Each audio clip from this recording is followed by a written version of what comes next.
उन्होंने गोल ठीक डिसअलाउ किया। हालांकि अच्छा, वो डिसीजन ठीक था। मैं ये नहीं कह रहा कि अर्जेंटीना के साथ फेवरेटिज्म,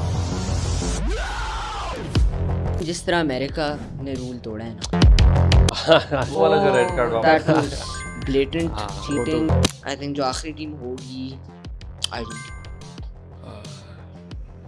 इंटरेस्टिंग।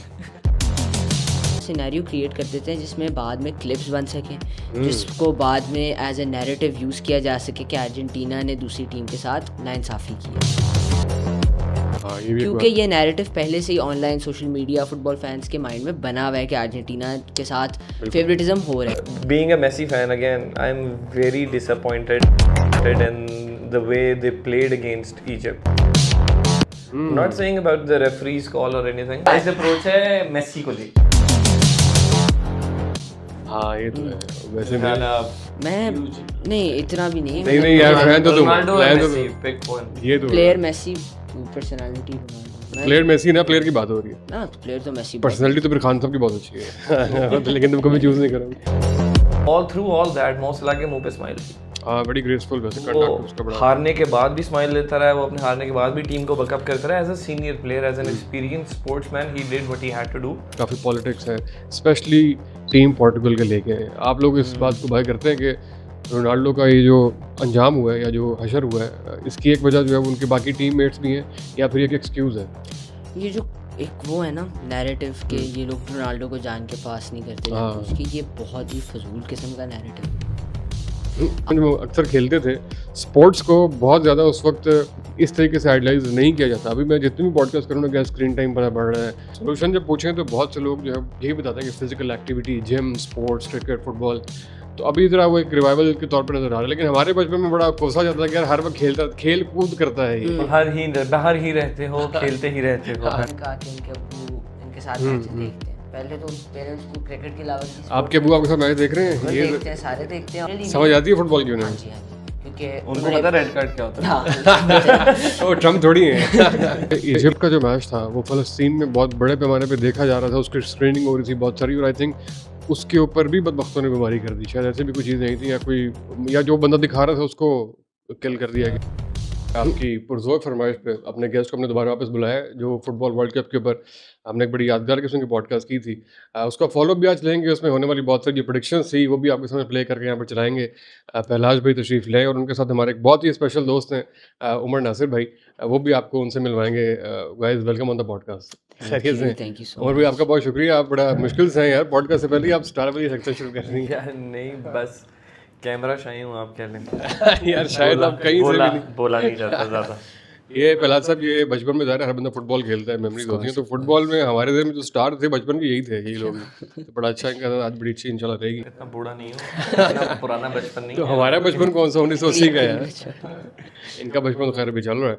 तो कैसा चला जनाब पहलाज साहब, वर्ल्ड कप कैसा जा रहा है? बहुत मज़े का। अभी तक जितने मैचेस हुए हैं सारे बहुत शानदार हुए। लास्ट पॉडकास्ट का क्या फीडबैक रहा लोगों ने? बहुत इस बारे में? अच्छा, उसके क्लिप्स मैंने काफ़ी देखे फुटबॉल के लिहाज से भी, उसके बाद भी जो हमने गुफ्तगू हुई थी उसके बारे में भी, तो overall response was very good और मुझे मज़ा आया पॉडकास्ट करके भी। तो और वर्ल्ड कप के बारे में जब बहुत सारी हमने बड़ी एक्साइटेडली चीज़ें डिस्कस की थी, तो अकॉर्डिंग टू एक्सपेक्टेशंस जा रहा है आप तकरीबन बहुत बहुत बड़े अपसेट्स भी हुए हैं जिनके बारे में भी हम बात करते हैं, लेकिन आई थिंक जिस तरह की मैंने प्रेडिक्शंस की थी, प्रेडिक्शंस अभी प्ले करें या बाद में प्ले करें? खैर थोड़ी देर बाद अभी जाते हैं सेमीफाइनल में, तब तक।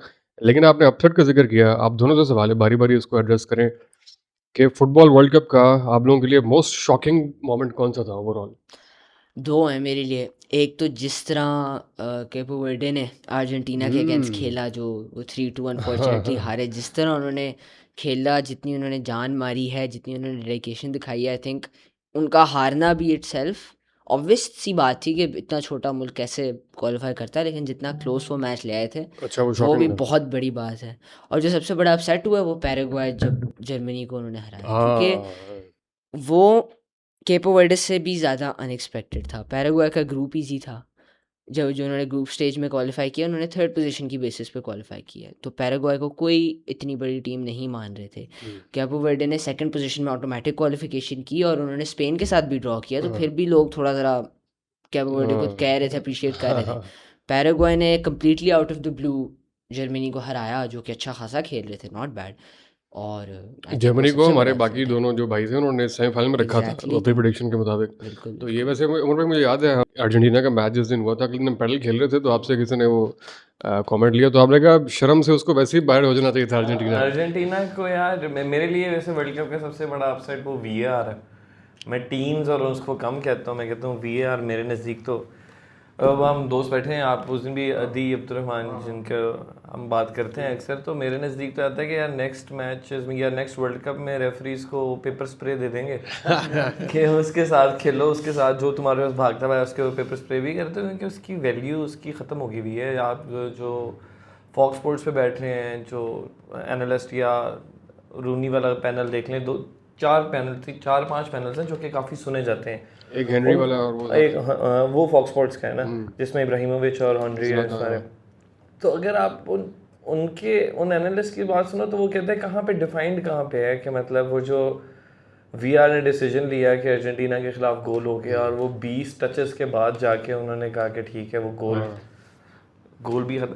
तो सबसे बड़ा अपसेट तो वीआर है यार। वो ऑन ग्राउंड फील्ड कॉल जो थी एक ज़माने में जब खेलते थे तो पता था कि यार जो मौके पे कॉल होगी है, वो जो पहली चपेट पड़ती होती है लड़ाई में, तो वो अगर नहीं है तो लोगों के लिए नहीं है। But Brazil is a champion team, not this squad but Brazil overall as a nation is a champion nation.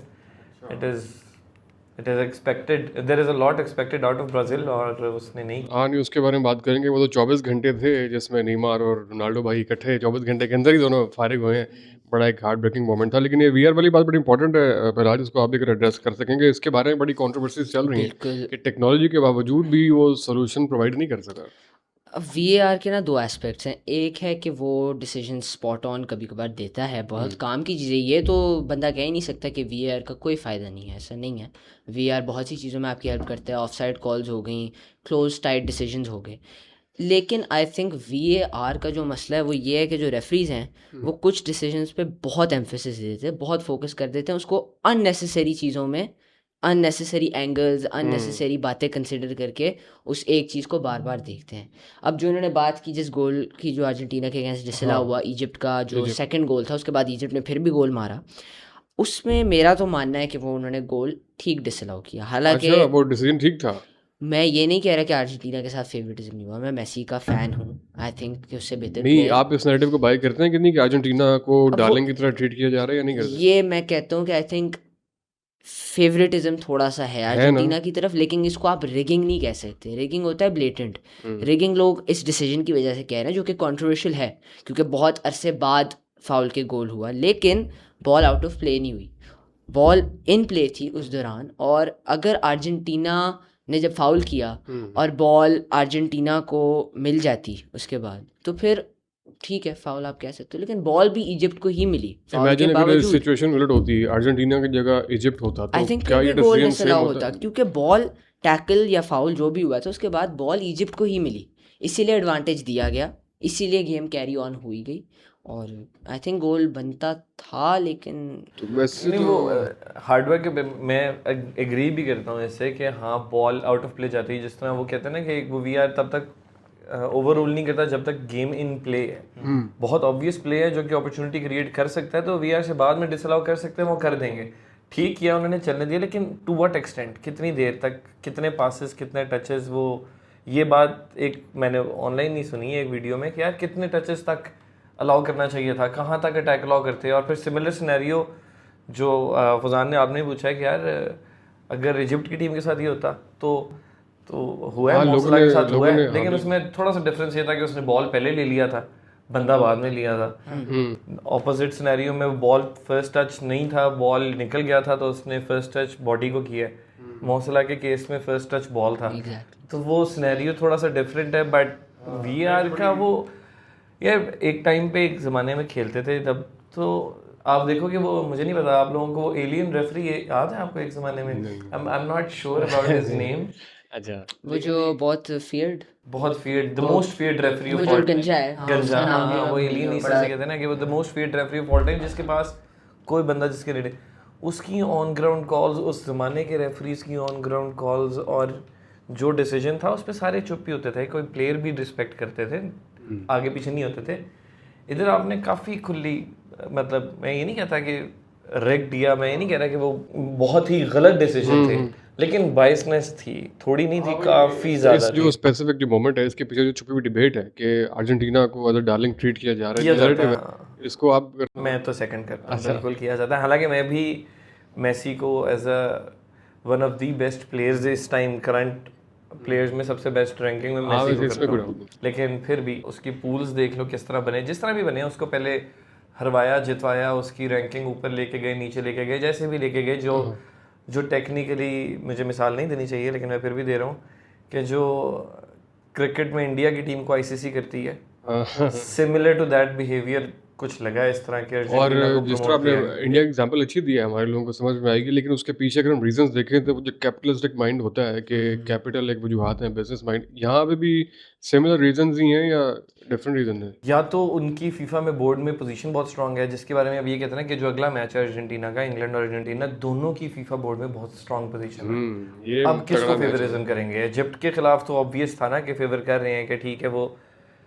गरीब गोल लाइन से, सॉरी साइड लाइन से बाहर खड़े हैं उसके कोच और उसकी असिस्टेंट कोचेस, और वो सारे बोल रहे हैं, और वो रेफरी आके उनको ऐसे कार्ड बांट रहा था जिस तरह आजकल के मौसम में स्कंजबी बांटी जाती है। तो वो बांट इस तरह ही रहा था टेक्निकली, लेकिन अब इस टाइम किसको फेवर देगा? वो दोनों की बोर्ड पोजीशन बहुत स्ट्रांग है, इंग्लैंड की भी अर्जेंटीना की भी। वैसे ओवरऑल वो मोमेंट बड़ा डिसअपॉइंटिंग था ओवरऑल फुटबॉल के लिए, जब वो रेफरी, जब उनका कोच ऐसे साइन बना रहा आगे से, उस पर कोई नोटिस नहीं लिया गया, जो कि एक ऑफिशियल साइन लैंग्वेज है जो कि फीफा ने खुद मुतारिफ करवाई है, उस पर होना चाहिए था वैसे कोई एक्शन, कोई फॉलो? मुझे पता है क्या लगता है, प्लेयर्स हो गए, फैंस हो गए, इस वर्ल्ड कप में मैंने खुद भी बहुत देखा है कि अर्जेंटीना के अगेंस्ट, सिर्फ अर्जेंटीना के अगेंस्ट स्पेशली, ये लोग प्रोटेस्ट करते हैं और ये लोग ऐसे इमेज एक बना देते हैं, कैसे नहीं, लेकिन वो सिनेरियो जो बना कोच कर देते रहा है वो हैं। तो अपनी टीम के लिए कर रहा वो था। तो ठीक है, लेकिन ये लोग एक वैसे ही जनरल बात है कि ये लोग ऐसा सिनेरियो क्रिएट कर देते हैं जिसमें बाद में क्लिप्स बन सकें, जिसको बाद में एज ए नैरेटिव यूज़ किया जा सके कि अर्जेंटीना ने दूसरी टीम के साथ नाइंसाफ़ी की है। हाँ, ये भी एक क्योंकि ये नैरेटिव पहले से ही online social media football fans के माइंड में बना हुआ है कि अर्जेंटीना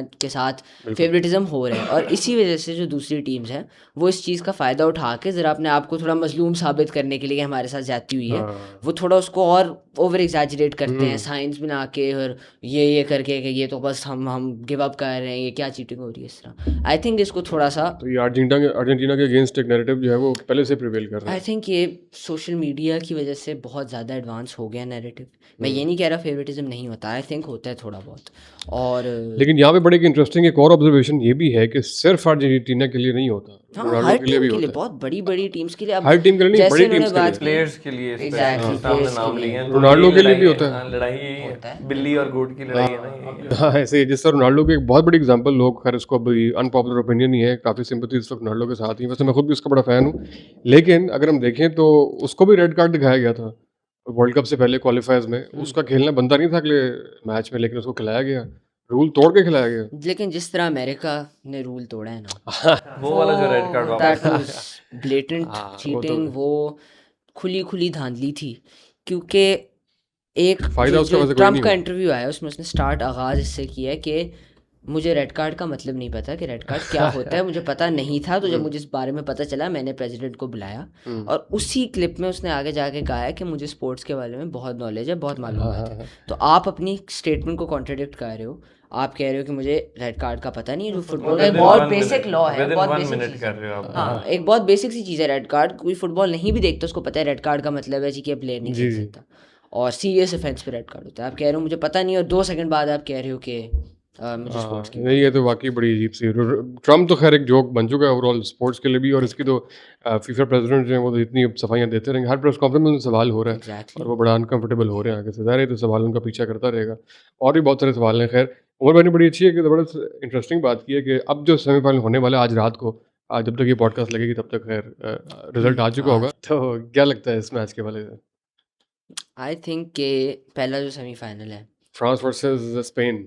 स्पेन को बहुत अपनी गेम से बढ़ के खेलना पड़ेगा, क्योंकि सॉरी यहाँ पे आपको रोकूंगा, इससे पहले जरा ये वाला क्लिप चला दें कि सेमीफाइनल के बारे में आपने कहा गया था, ये जरा दिखाएं जी यहाँ पे। आई थिंक फ्रांस आ जाएगी। फ्रांस स्पेन, नहीं, I think Spain, France, France England, England.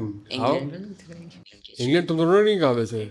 England अलग नहीं है, लगता जब तुम नॉट दोनों ने कमिंग नहीं लगता? प्लेयर्स उन्होंने काफ़ी छोड़ दिए, बेलिंगम और टॉमस, हैरी केन दो एक मिनट पहले इंग्लैंड पे जरा बताएं क्यों? प्लेयर्स उनके जो कोच हैं टॉमस टूचल, उसने काफ़ी प्लेयर्स को छोड़ा है, फोर्डन और काफ़ी ऐसे प्लेयर्स हैं जिसको नहीं सिलेक्ट किया, लेकिन आई थिंक इंग्लैंड बिगेस्ट स्टेजेस पे एटलीस्ट सेमीफाइनल तक तो पहुंच जाती है। तो पिछले दफ़ा यूरोज़ में भी फाइनल तक पहुंची, उससे पिछले यूरोज़ में भी फाइनल तक पहुंची, पिछले वर्ल्ड कप में क्वार्टर फाइनल्स, उससे पिछला वर्ल्ड कप सेमीफाइनल्स। तो आई थिंक इंग्लैंड का चांस है। और इस दफ़ा अगर टूचेल कुछ सोच के उसने प्लेयर्स दिए, ऑब्वियसली इतना experience coach, I think in players के साथ वो कुछ कर सकते हैं। आई थिंक इंग्लैंड, फ्रांस, उसके अलावा नॉर्वे, जिस तरह इन्होंने कहा Morocco, Egypt underdogs, I think Norway का बहुत अच्छा चांस है। आई थिंक जो आखिरी टीम होगी अर्जेंटीना। इंटरेस्टिंग हाँ ये है, ये प्रेडिक्शन तो आप काफ़ी हद तक सही है, काफ़ी हद तक तो 75% एक्यूरेट। ये आपका स्पेन भी आप करते करते बीच में थोड़ा हाँ सा वो अपने उस टाइम था कि उन्होंने पहला मैच अपना खेला था और अच्छा, कैपो वर्डे पहला- जैसी छोटी टीम से वो हारे थे, हारे नहीं बराबर सॉरी हुआ, ड्रॉ draw किया हुआ। था और जीत नहीं सके थे, हाँ। जीत नहीं सके थे बिल्कुल। तो सारे उस टाइम सोच रहे थे कि अगर इनका एक प्लेयर नहीं खेल रहा लामीन यमाल तो ये कैसे इतना बुरा खेल रहा है। उसमें वो वाकई नहीं में उस खेल रहा मैच था? में नहीं, और वो वाकई बहुत बुरा, मतलब खेला था लेकिन स्टार्ट नहीं किया था। तो वाकई में कि आप एक प्लेयर पे जो इतना यंग है उस पर कैसे डिपेंडेंट लेकिन यार वो प्लेयर बाकी एक्स्ट्रॉर्डनरी है नो यार, उसमें डाउट तो बहुत अच्छा प्लेयर है। अलग से भी खैर बात होनी चाहिए। लेकिन ये इंग्लैंड का आपने जब कहा था तो मुझे सरप्राइज हुआ, तो अब खुशी भी हो रही है कि बड़ा अच्छा। और कोच का आपने स्पेसिफिकली कहा है, और इसका जिस तरह कोच का क्या उसने रोल अपने है? प्लेयर्स को यूज़ किया है ना, आई think England in terms of tactics सबसे अच्छी टीम रही है इस वर्ल्ड कप में। आप अच्छा। बाकी टीम्स को देखें तो वो थोड़ी फ्लूइड फुटबॉल बिल्कुल खेल रहे हैं, लेकिन tactic wise England spot on खेल रही है। जो वो करना चाह रहे हैं ना, टैक्टिक्स लाइक मतलब एग्जांपल अगर दे उनकी सकें। फॉर्मेशन से लेके उनकी प्रेसिंग स्टाइल, उनकी जो डिफेंसिव लाइन है, हर चीज़ इंग्लैंड ऑन पेपर जो समझे मैंने लिख के दिया ना, इंग्लैंड ये करेगी, मैं कोच हूँगा, तो इंग्लैंड पिच पे भी वही कर रही है। According to the plan. Argentina बाकी टीम्स हो गई स्पेन, वो अपनी थोड़ी फ्लूइड फुटबॉल खेली, which is not a bad thing, लेकिन coach wise, tactic wise, selection wise I think England सबसे अच्छी रही है इस वर्ल्ड कप में। सही हो इंग्लैंड कंफर्टेबली भी कुछ मैचेस जीती है, कुछ मैचेस टाइट भी हुए हैं, वेराज अर्जेंटीना हर मैच बहुत क्लोज तरीके से जीत रही है। इसलिए मुझे लगता है कि इंग्लैंड इस टाइम स्टेटिस्टिकली फेवरेट्स है अर्जेंटीना को हराने के लिए, अच्छा लेकिन हरा देंगे। अर्जेंटीना जीत जाएगी। ना कर यार वो ओए, बायस ओए, ओए। अप्रोच है कि नहीं, ये बायस अप्रोच है मेसी को लेके। हाँ ये तो है वैसे मेरा मैं ख्याल मैं नहीं इतना भी नहीं, नहीं नहीं यार फैन तो तुम रोनाल्डो और फैन तो मेसी पिक वन। ये तो player Messi, personality Ronaldo. Player Messi ना, प्लेयर की बात हो रही है। ना प्लेयर तो मेसी पर्सनालिटी तो फिर खान साहब की बहुत अच्छी है लेकिन तुम कभी चूज नहीं करोगे, तो इसमें फिर प्लेयर जो है वो मेसी। ये तुम 22 वाली बात उनकी ठीक है, लेकिन ये है कि इंशाल्लाह तुम्हारी बात गलत साबित होगी, हम उसको बड़ा वो कर रहे हैं। हमें हमारी तो काफ़ी सपोर्ट जो है वो तरह चली गई है इंग्लैंड की तरफ, और फॉर ऑब्वियस रीजन, और काफ़ी चांसेस हैं कि वो भी जीत पाए, और वो भी नो डाउट। आप कह रहे थे भी ऑफ द रिकॉर्ड के फाइनल की आपकी भी ऑलमोस्ट जो भी हो गई हैं इसके मुताबिक। इंग्लैंड और अर्जेंटीना मेरे नज़दीक जो है ना, वो अब फाइनल किसको जितवाते हैं? मेरे नज़दीक इनमें से कोई भी नहीं जीता। Argentina England is a waste, just viewers. अच्छा मतलब जो दूसरे भी सेमीफाइनल पहला से जो सेमीफाइनल जीतेगा वही फाइनल जीतेगा और आई मेरे थिंक नज़दीक। फ्रांस। अच्छा आपको भी ऐसा है?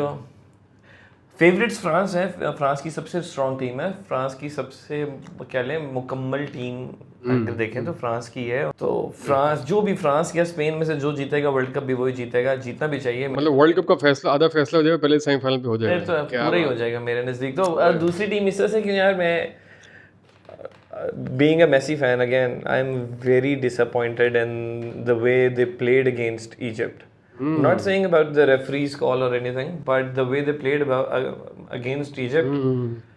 और इजिप्ट रैंकिंग में मोरक्को नहीं है। Morocco is a very strong team when it comes to tournaments. Morocco मेरा ख्याल है क्या उसकी 7th रैंकिंग है, थोड़ी मोरक्को की 7th रैंकिंग है ग्लोबली, सही है।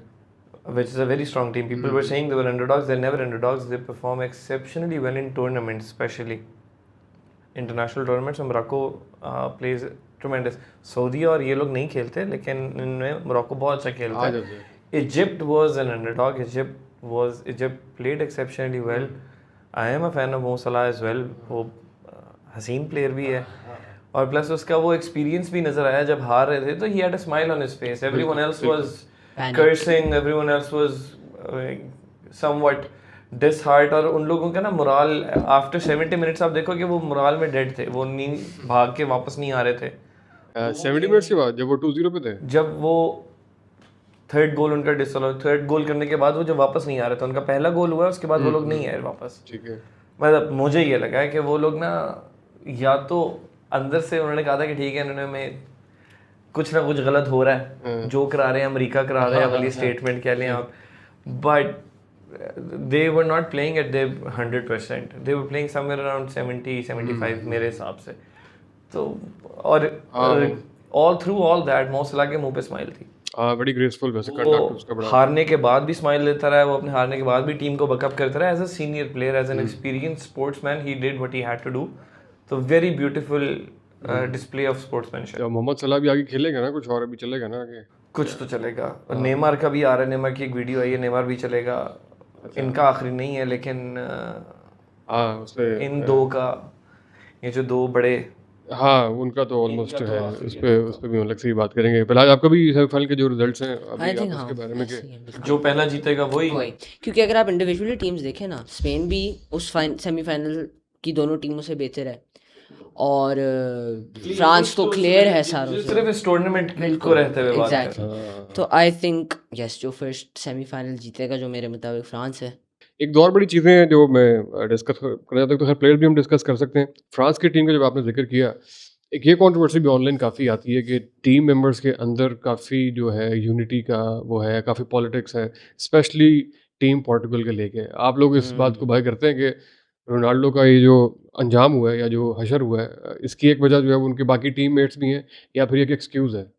ये जो एक वो है ना नैरेटिव के ये लोग रोनाल्डो को जान के पास नहीं करते जानबूझ के, ये बहुत ही फजूल किस्म का नैरेटिव है। आप क्या मतलब कि आप अपनी टीम के एक प्लेयर को पास नहीं करते, और अगर आप उसको पास कर भी दोगे तो क्या वो हाफ लाइन से शूट मार के गोल कर देगा? अगर उस बंदे के पास स्पेस है तभी उसको, ये मतलब मुझे चीज़ नहीं समझ आती कि अगर रोनाल्डो ऑब्वियसली उसके इर्द गिर्द हर टाइम एटलीस्ट 2 डिफेंडर होते हैं, because he is very good in front of the goal, और अभी भी इस एज में भी वो गोल कर सकता है। जब उसको चांसेस मिले, पॉकेट मिले, उसको थोड़ी सी भी जगह मिले, वो मार देता है शॉट, कीपर पे प्रेशर डालता है, कभी कभार गोल भी हो जाता है। लेकिन उसको स्पेस नहीं मिलती।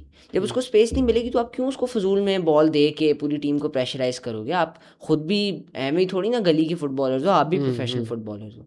तो ये जो नैरेटिव है कि रोनाल्डो को पास नहीं मिलता क्योंकि इनके बीच में पॉलिटिक्स है, बहुत ही फजूल बात है। एंड आई थिंक कि पोर्चुगल अंडर परफॉर्म। अच्छा, मतलब जेलसी फैक्टर कोई एग्जिस्ट नहीं करता, कोई और कैप्टन नहीं बनना चाहता? फैक्टर क्यों एग्जिस्ट करेगा? वो आपकी कंट्री का all time leading goal scorer है। उनमें से आधे से ज़्यादा जो प्लेयर्स हैं बड़े ही उसको आइडलाइज करते हुए हुए हैं और उसको बहुत रिस्पेक्ट करते हैं। तो आई थिंक कि ये फैक्टर, तो ऐसी सिचुएशन कोई नहीं थी कि उसके पास स्पेस थी और वो पास हो सकता था, जिस तरह भी हालैंड की भी वीडियो। एरर्स होते हैं, गलतियां होती हैं, वो भी इंसान है, लेकिन जानबूझ के कोई किसी भी प्लेयर को चाहे जितना मर्जी नफरत करते हो वो एक दूसरे से, ऐसा नहीं होता कि आप अपनी टीम के नुकसान करवाओ कि बस हम इसको पास नहीं देंगे चाहे हमारी टीम हार जाए। वो भी वर्ल्ड कप जीतने आए हैं, बात में आपकी दम है, लेकिन अगेन उमर भाई इनकी बात थोड़ी सी अनपॉपुलर होगी क्योंकि बहुत से लोग इस चीज़ को बिलीव करते हैं, इस आर्गुमेंट को बाय करते हैं। मैं आपकी बात से थोड़ा सा एग्री करता हूँ इस तरह से, क्योंकि अगर आप स्टैट निकालो, the most back passes for any teams midfield line के या विंगर्स के, सबसे ज़्यादा बैक पासेस पोर्टुगल के हैं। हत्ता ये कि 90 मिनट में भी बैक पास कर। Has the strongest bench as well, strongest midfield, strongest hold, strongest bench. उनकी फॉर्मेशन से मैं थोड़ा सा डिसएग्री करता था कि यार वो एक 42 ईयर्स ओल्ड बाबा अपने सेंटर में खड़ा किया हुआ है, वो नहीं भाग सकता उस तरह से जिस तरह से एम्बापे भाग सकता है, जिस तरह से वो स्पेस क्रिएट कर सकता है, वो नहीं कर सकता। रिगार्डलेस वो अपने साथ 2 बंदे लगा के फिरता था, वो स्पेस बाकियों के लिए जगह बनती है। लेकिन आपकी फॉर्मेशन थी कि आपने मिडफील्ड में 4 खड़े किए हैं, आपने स्ट्राइक पे 1 खड़ा किया हुआ है, वो नई जगह बना सकता। उनको ऑप्शन थी कि वो मतलब अगर आप खुद खेलते हो कि फुटबॉल, आपको आइडिया होगा कि यार वो हर बॉल नहीं निकाला जाता, लेकिन रिगार्डलेस वो निकालने की कोशिश शायद कम कर रहे थे। और ये वाली बात जो जेलसी फैक्टर, वो बात भी ठीक है कि यार सारे जो हैं इसी को देखते बड़े हुए हैं, इसी को इंस्पिरेशन की है बहुत उनके टीम के बहुत प्लेयर्स की, लेकिन इस टाइम ये सारे इंडिविजुअल स्टार्स हैं और पोर्टुगल के यहाँ पे स्टार्स बनना चाहते हैं।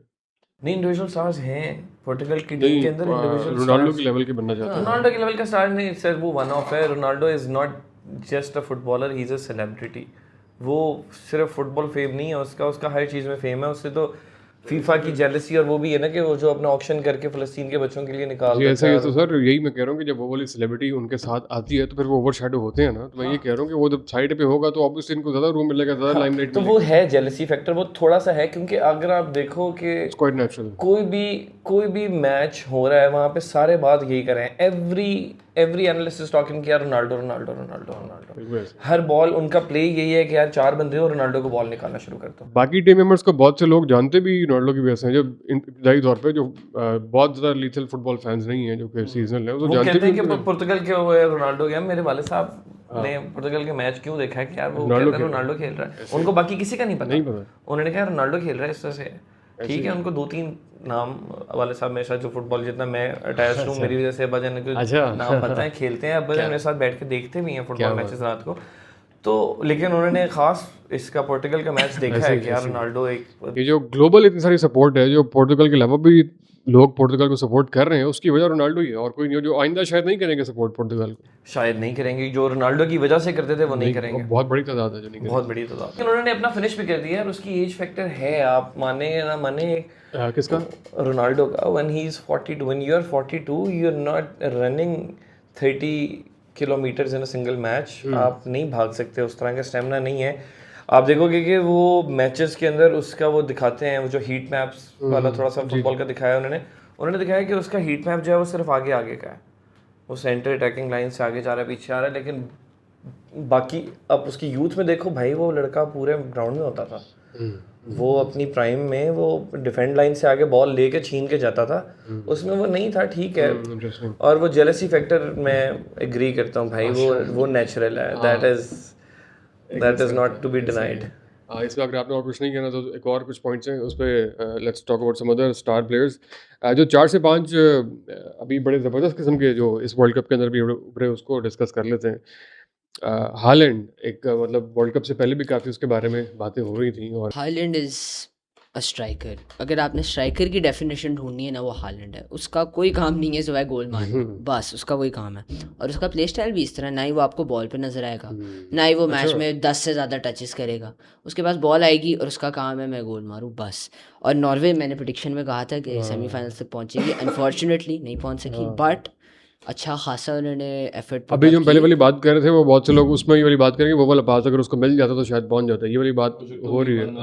बिल्कुल। और क्या कहते हैं, ब्राज़ील को हराना इटसेल्फ इज़ वेरी बिग, और specially for a team like Norway. तो अभी जो आपने बात की, इस बात का दूसरा मतलब ये भी है कि स्किल लेवल उसका बहुत ज़्यादा नहीं है। नहीं, वो एक अदा है अगर आप जिसकी बेस उसको के किसी स्ट्रेंथ के ऊपर खेलता है। स्ट्रेंथ, अपनी हाइट, अपनी मूवमेंट, अपनी गेम सेंस, अपनी स्पेस मेकिंग। मैं ये नहीं कह रहा कि सिर्फ उसके पास पावर है तो वो गोल मारता है, उसकी फुटबॉल आईक्यू बहुत अच्छी है, being at the right place at the right time. वो हर स्पेस ऐसी निकालता है, उसको पता होता है कि बॉल इधर गिर सकती है, और वो मेक श्योर करता है कि वो उधर ही हो, और इसलिए he has so many goals. उसके numbers unbelievable, and overall he is a very good player. और जिस दिन उसका मैच होता है उसके बाद तो सोशल मीडिया के ऊपर वो छाया होता है, उसकी जो बहुत सारी बातें, और लेगेसी भी उसकी बड़ी इंटरेस्टिंग किस्म की है जिससे वो लेकर चला। आपने किया उसको फॉलो?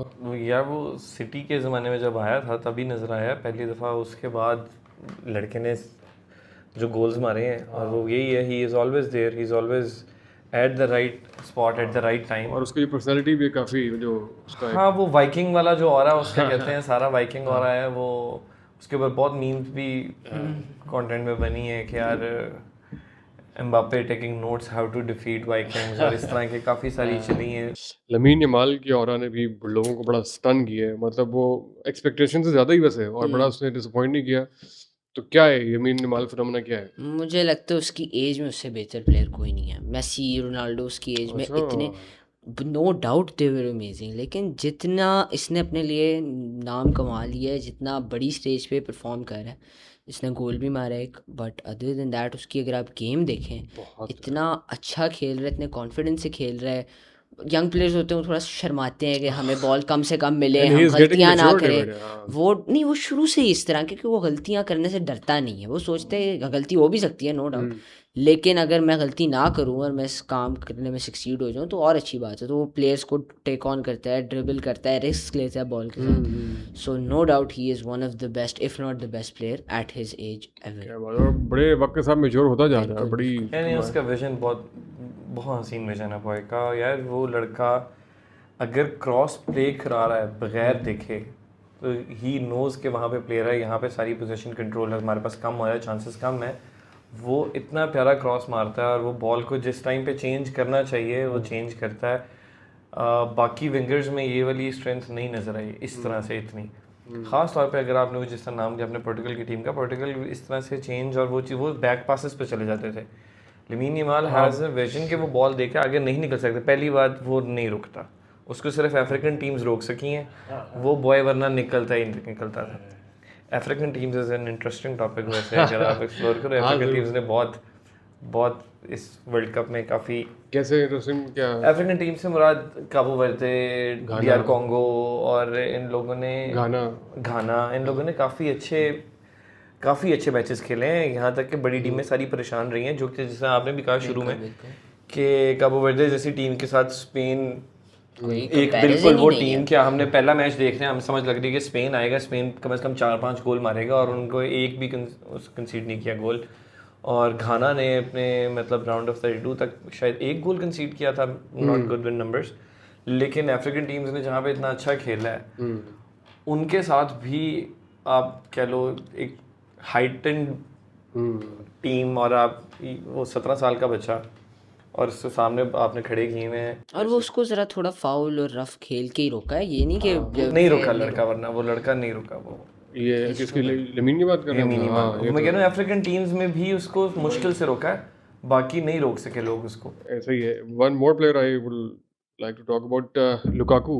ये अगर आगे आती इसकी टीम तो ये भी एक जरा बड़े लेवल का स्टार बन सकता था, अभी भी है वैसे, लेकिन ये है उस लेवल का प्लेयर जिसको ज़्यादा इसने क्लब लेवल पे ना इससे हर दफ़ा एक्सपेक्टेशन होती है जब ये गोल कोई तो किए इस बार भी बड़ा मूव ये करता है। फॉर एग्जांपल ये गया था यूनाइटेड फिर लॉट ऑफ मनी, वहाँ वो इतना सक्सीड नहीं हुआ। फिर जब ये इंटर गया तो वहाँ बहुत अच्छा खेला, फिर उसको चेल्सी ने ख़रीदा, चेल्सी भी सक्सीड नहीं हुआ। फिर इंटर जाके इसने गोल मारे। ये बहुत ऑन एंड ऑफ इस बेचारे का रहा है, लेकिन he is no doubt a quality striker. और बेल्जियम की जो जनरेशन, गोल्डन जनरेशन लोग कहते हैं फ्लॉप हुई है, बट आई थिंक इतना थर्ड प्लेस वर्ल्ड कप में पहुंचना 2018 में इतने अच्छे प्लेयर्स के साथ, और being the number 1 rank team for a long time, अभी भी अच्छा खासा टॉप रैंक। गोल्डन जनरेशन की वजह से बहुत से लोग रोनाल्डो और मेसी की बहस में नीचे रह जाते हैं, और भी बहुत से लोग हैं जिनका इलाज था और वो गुड बाय कह गए। Keepers can play at a वजीनिया 40 साल का है, keepers can play until 40-42. They don't have to run that much. They don't need that much of a stamina.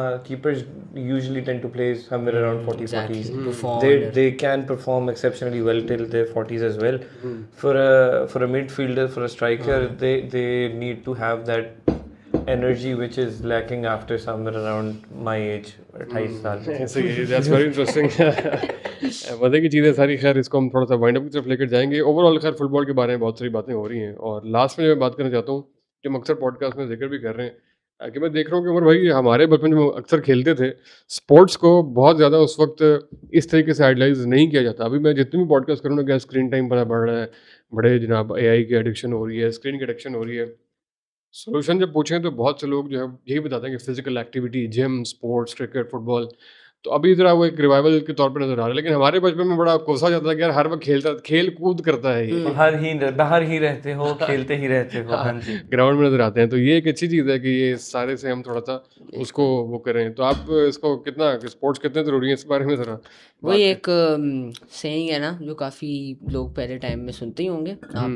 आपका जब बचपन था इतना पुराना नहीं है वैसे, खेलोगे यार हम 2010 में खेलते थे भाई।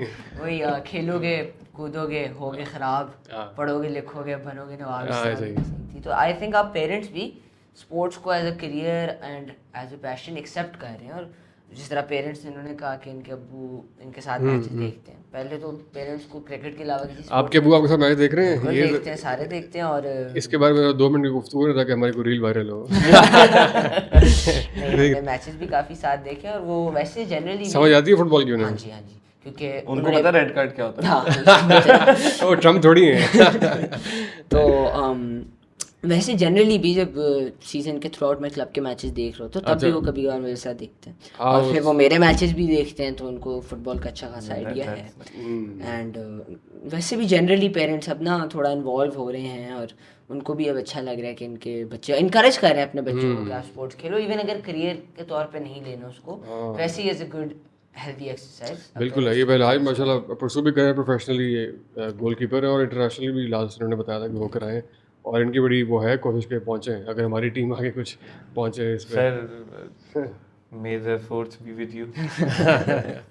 ऐसे ही अभी तो मेरा ख्याल अंडर 16 आपने खेला है, और इंटरनेशनल क्लब की तरफ से, और नेक्स्ट वर्ल्ड कप में अगर 64 टीम्स हुई तो शायद कुछ चांस पाकिस्तान आ रहा है। सुना है अभी मैंने, जियानी ने एक इवेंट जानी ने एक इवेंट किया है इंटरनेशनल जिसमें regardless of the ranking every nation is supposed to all 222 something or 228 जितने भी nations हैं अच्छा all of those nations are invited and they're supposed to क्योंकि मैं भी एक उसकी थोड़ा सा controversial या ऑफ साइड हो जाएगा आपकी क्लोजिंग पे लेकिन फ़लस्तीन के जो फुटबॉल का जो फेडरेशन का जो प्रेसिडेंट है और इसराइल इन दोनों को इकट्ठा करवाने के लिए मुझे नहीं पता आपने देखी है वो देखिए वीडियो वो काफी इंसिस्ट कर रहे हैं लेकिन वो नहीं आया आगे वो नहीं आया उसने साफा बल्कि भी वो हम पहना हुआ चाहेंगे था और वीडियो उसने यहाँ कहा पे- कि यार मैं इसके साथ नहीं खड़ा हो सकता मैं कैसे खड़े हो जाऊं इन्होंने जितना जुल्म किया है बंदे हमारे मारे बच्चों पे बच्चे मारे जिन्होंने हमारे बच्चे मार दिए मैं इसके साथ कैसे खड़े होकर तस्वीर खिंचवा लूं तो उसके बाद वो जियानी कहता है कि यार मैं अप्रिशिएट करता हूं कि आपने मेरी बात सुनी and I want to let you know that there is an upcoming event in which all the nations of the world are invited so I hope Palestine would be a part of it so I hope Pakistan would be a part of it नहीं आपने और बड़ी एक important बात की है Egypt का जो मैच था वो फ़लस्तीन में बहुत बड़े पैमाने पे देखा जा रहा था उसकी स्क्रीनिंग हो रही थी बहुत सारी और आई थिंक उसके ऊपर भी बदबख्तों ने बीमारी कर दी शायद ऐसे भी कोई चीज़ नहीं थी या कोई या जो बंदा दिखा रहा था उसको किल कर दिया गया अब वो मैच में बेशक प्लेयर ने कहा है कि जुल्म लेकिन जुल्म तो है जिस तरह भी कहें जुल्म तो है मतलब एवरीवन शुड बी ओपन कि यूनिटी हो जंग खत्म हो कॉन्फ्लिक्ट ना हो पीस हो लेकिन एक जो लेवल होता है उसको क्रॉस करने पे फिर आप एक लाइन जब क्रॉस कर जाते हो फिर आप हक खो देते हो उनके और जब स्पोर्ट्स कल्चर की बात करें उससे जो लेसन मिलते हैं अगर उसकी खुली खिलाफ वर्जियाँ होंगी आप देख लें कि रवैया ईरान की टीम के साथ वही जिस दिन आ रहे हैं उस दिन उनको वापस भेजा जा रहा है मैक्सिको से वो बॉर्डर पे खड़े हुए हैं और अजीब किस्म प्लस उनकी टीम में उनकी हेल्प साथ नहीं आ सकती उनमें से लिमिटेड को कुछ को नहीं मिला कुछ को मिला ये भी सुनने में आया था नॉट श्योर कितनी सच्चाई है इसमें कि ईरान की टीम में सारे लोग उनकी वाटर बॉयज और उनकी जो बाकी थी assisted supports not the players the support team was not allowed in the US players को भी क्वेश्चनिंग के लिए काफी देर होल्ड किया गया कुछ बहुत अजीब सी बातें हैं तो वो ये अब एक स्पोर्ट में नहीं होना चाहिए था जो एक स्पोर्ट्स में ये कर दिया है ये नहीं होना चाहिए था और अगर वाकई में फीफा कोई ऐसा करा रहा है यार मैं सिर्फ आपको बात बताता हूँ बैक इन 2000 आई गेस 11-12 मुझे यहाँ पे होते थे हमारे मैं नाम नहीं लूँगा I don't want to take names but यहाँ पे हमारे पाकिस्तान फुटबॉल फेडरेशन में दो साहब थे जो कि एक हमारे पास कोच भी थे जिनसे मैंने थोड़ी सी ट्रेनिंग भी ली थी उस टाइम में उन्होंने मुझे बुलाया कि यार आज जो तुम्हें टीम में इनरोल करवाते हैं ना तो हम चले गए कज़ाफ़ी स्टेडियम के साथ कज़ाफ़ी स्टेडियम के अंदर ही जो फुटबॉल का बना हुआ है वहाँ पे तो वहाँ पे स्क्रूटनी होती है इन सारे क्लब्स की और इनकी टीम्स की और उनकी तो आई वुड रिकमेंड कि आप ये वाला पार्ट निकाल देना लाजमी बट उस स्क्रूटनी के अंदर उन्होंने मुझे खड़ा किया और उन्होंने मुझे पहले एक वर्दी पहनाई और उन्होंने तस्वीरें वगैरह और इजिप्ट का तस्वीरें वगैरह हो गई सारा कुछ हो गया ना बस quite young eight the time तो मैं तस्वीरें वगैरह खिंचवा के साइड पे उन्होंने कहा नहीं कहाँ जा रहे हो इधर आओ ये वाली वर्दी भी पहनो तो उन्होंने सेम बंदों को 2-3 वर्दियां बना के तस्वीरें खिंचवा के फुटबॉल फेडरेशन के अंदर टीम्स दिखा के कोटा पूरा करने के लिए कोटा पूरा करके पैसे मिलते हैं ना यार हर टीम को पैसे मिलते हैं हर टीम के पैसे हैं तो at that time this was disappointing this was way back दो बट दिस वाज डिसअपॉइंटिंग यार आप पाकिस्तान को वो जो एक वहीब क्लब के जो होते थे हाफिज सलमान भट्ट साहब जी उनकी बड़ी स्ट्रगल है उन्होंने फुटबॉल को प्रमोट करने के लिए काफी कुछ किया उन्होंने एक टीम भिजवाई एक पाकिस्तान से टीम गई जो जापान तक पहुंची अपनी गाड़ी बेच के उन्होंने मुझे पता लगा कि अपनी टिकट बेच के उन्होंने काफी कुछ उन्होंने काफी स्ट्रगल है उनका खैर फुटबॉल के लिए तो और काफी पैशन भी है वो अगर यहाँ पे बैठे होते तो वो नॉर्मल उनको जनरल वो पैशनेट जितना थे वो यहाँ पे नॉर्मल बैठ के ना बातें करते ये बहुत इंपॉर्टेंट पूरी डिबेट है फिलहाल इसको आप जरूर डिस्कवर करना है दो बंदे जो दो कैरेक्टर्स हैं मैं अर्ज करूंगा कि ये दो फैसल सालेह हयात और हाफिज सलमान बट इन दोनों को जो है ना वो ज़रूर आप स्ट्रगल करेंगे किसकी वजह से पाकिस्तान में फुटबॉल नहीं आ सकी और किसकी वजह से बहुत करीब हम पहुंच गए थे स्पेशली मुझे खैर मैंने पिछले दिनों इस पर रिसर्च की ये एक वीडियो हम बना रहे थे कि पाकिस्तान में फुटबॉल क्यों नहीं आ सका तो ऐसे ऐसे हकायक और चीज़ें सामने आई कि यार फीफा ने कितने करोड़ों रुपए पाकिस्तान में इन्वेस्ट किए हैं पैसे आते रहे आगे तक नहीं आए आगे प्लेयर्स तक नहीं पहुंचे यार मैं एक लड़के को जानता हूँ मुदस्सिर भाई सैफ गेम्स भी खेला पाकिस्तान की तरफ से मुदस्सिर भाई at the time when I used to play for Pelican club वो मुदस्सिर भाई वो प्लेयर था जो कि मैं कहता था कि यार मुझे या तो टीवी में ऐसे प्लेयर नजर आते हैं या ये एक है बुल्स वाले मुदस्सिर भाई आप तो जब लीगी जमात वाले हैं बुल्स वाले नहीं मुझे पता at the time when I started playing football with him he used to come in a car his own car he used to study and he was a part of KRL club, फिर वापडा भी थोड़ी देर शायद खेले हैं वो, या शायद वो KRL में रहे हैं, फिर पुलिस में गए हैं, और ये बड़े डिपार्टमेंट्स हैं, ये बड़ी टीम्स हैं पाकिस्तान की। और वो बंदे ने अपना करियर फुटबॉल सिलेक्ट करके आज वो तबलीगी जमात का पार्ट है। मतलब his career gave him nothing, his love or his passion for football gave him nothing in this country, so he had to do something else। तो ठीक है, उनको अल्लाह ने उनका हाथ पकड़ा और अल्लाह ने उनको वो रास्ता दिखाया, जो कि अच्छी बात है, लेकिन मैं ये कहना चाह रहा हूँ कि his love and passion for the game gave him nothing, not the country gave him nothing। Cricket को आप देख लो कि क्रिकेट में किस तरह प्रमोशन चलती है, किस तरह दिया जाता है उसको। पाकिस्तान में बहुत अच्छे अच्छे प्लेयर रहे हुए हैं जो मेरी एज के भी थे, उनको भी मैं बहुत बड़ा नहीं हूँ वैसे, लेकिन फ्यू नेम्स जिनमें रेहान मुनीर, बिलाल मुस्तफ़ा, नासिर डार, इस तरह के फहद जिनके साथ मैं खेला हूँ, काफ़ी अच्छे अच्छे प्लेयर्स थे ये लोग, इनको नहीं यहाँ पे करियर मिला, कोई अपॉर्चुनिटी नहीं मिली। आई होप आपको मिले। हाँ जी, इंशाल्लाह। एक प्लेयर थे, उनकी काफ़ी अभी रिसेंटली वीडियो वायरल हुई थी, जो जलेबी बना रहे थे, और वो फॉर्मर पाकिस्तान नेशनल टीम के प्लेयर थे, जिनको कॉम्पनसेशन भी मिली कुछ, लेकिन फिर भी उनका बस कोई डेडिकेशन, उनका पैशन रिवॉर्ड नहीं हुआ। This is the reward that you will get after कह लो आप रिप्रेजेंटिंग योर नेशन ग्लोबली, आपको ये एक्नॉलेजमेंट मिल रही है। PSL में आम प्लेयर्स जो नेशनल टीम का हिस्सा नहीं भी है, उनको भी 1-1 2-2 करोड़ के वो ऑक्शन में बिक रहे हैं, और वो सारा उनकी स्पॉन्सर्स मिल रहे हैं, तो वही ना। एडवर्टाइज, और फुटबॉल में आपका कोई फ्यूचर ही नहीं है। ऐसे ही है, मतलब कोई इस time जलेबियां पे बांट रहा है, at कोई चिल्ले काट रहा है, बस यही फिर सारा वो Unfortunately। और भाई आप जब वो शर्टें बदल रहे थे, आपको उस वक्त रियलाइज हो गया था कि ये मेरे साथ ये हो रही है? बाद में हाँ, पता तो लगा मैं आपको? दूसरी शर्ट के बाद तीसरी नहीं ना पहनी, फिर मैं बाहर आ गया था। बट रियलाइज यही होता है कि यार वो वहाँ से उन्होंने बच्चे पकड़े हुए हैं, थोड़े से हॉस्टलाइट्स हैं, other provinces, Punjabi 2-4 mix. I love football. मुझे कह लें 2002-03 में, अब एट वेरी यंग एज, मतलब मैं शायद आपसे भी काफ़ी उस टाइम छोटा ही हूँगा ऑब्वियसली, तो मुझे मेरे वालिदैन खुद लेके जाते होते थे फुटबॉल खिलाने के लिए। वो गाड़ी में बैठ के वेट करते थे, मैं फुटबॉल खेलता था, मुझे गाड़ी में वापस लेकर आते थे कि चलो ठीक है, वो दूर लेके जाना है, अच्छी जगह खिलाना है। ये मंसूरा से पहले की बात है। अच्छा, तो मुझे उन लोगों ने इस हद तक लेके गए हैं, इस हद तक उन्होंने कैरी किया है। मेरा शौक, दिस वाज माय पैशन, तो वो मुझे यहाँ तक कैरी करते रहे हैं। लेकिन सैडली हम लोगों ने खुद उसको एज एन नेशन, हम लोगों ने उसको इतना ज़ाया किया। हमारे पास बहुत अच्छा टैलेंट है यार, आप आजकल खेलते हो, आपको पता होगा।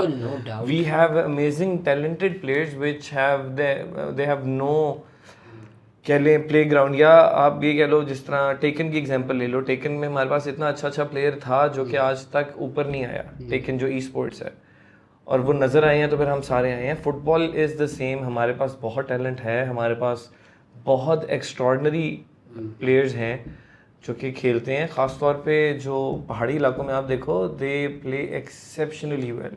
Football they play exceptionally well. Hunza side पे चले जाएं आप, कश्मीर साइड पे चले जाएं, they are exceptional players, but they have no कह लें no track record, there no path to follow. वो कुछ नहीं कर सकते, यहाँ पे है नहीं कुछ। करो यार आप अपनी पॉडकास्ट से कुछ ऐसा हाँ, नहीं बिल्कुल। हम लास्ट में डिस्कस किया कि जो पूरी जो डिस्कशन हो रही है फुटबॉल और हाइप जो बनी हुई है, उसको हम यूटिलाइज करें या जनरलाइज करें, और वक्त गुजरने के साथ जो है वो अथॉरिटीज़ के लिए इग्नोर करना मुश्किल हो जाएगा बहुत सारी चीज़ें, और अपॉर्चुनिटीज़ भी बहुत सारी बढ़ रही हैं, और जो कैरेक्टर थे उनको एक्सपोज करना भी ज़रूरी है। आपने बड़ा अच्छा किया, बड़ा ब्रेवली। हम वो पार्ट नहीं काटेंगे जो आपने अपनी स्टोरी बताई है। तो इस तरह के लोगों को भी एक्सपोज भी करना, और जो हाफिज़ सलमान बट जैसे हीरोज़ हैं उनको भी एडमायर करना बड़ा ज़रूरी है कि उन्होंने ज़िंदगियाँ इस काम में लगाई हैं, पैशन में ज़िंदगी दी है उन्होंने, उसका कोई रिवॉर्ड नहीं मिला। ऐसा ही है। बाकी आपका बहुत शुक्रिया आप दोनों की आमद का, और उम्मीद है कि इंशाल्लाह जो प्रेडिक्शंस की हैं उसके मुताबिक रिजल्ट आए हैं। काटते ना यार ये उमर नासिर भाई, इनकी प्रेडिक्शन गलत साबित तो इनका भी अकाउंट में अटैच कर देंगे, प्राइवेट अकाउंट, लेकिन स्पैम करें इनको भी। और ये सोशल नॉन एग्जिस्टेंस, और ये एपिसोड जो है वो स्पॉन्सर थी दाढ़ी मूंछ की तरफ से। अब लगा दें ये लगा दो या इटालियन में पिज़्ज़ा कह दें इसको, कुछ भी कह दें सर आप। और बाकी जो पहलाद की जो टिकटॉक अकाउंट्स हैं उसको भी जो वो स्पैम करना ना भूलें, जो बहुत एक्टिंग कर रहे हैं।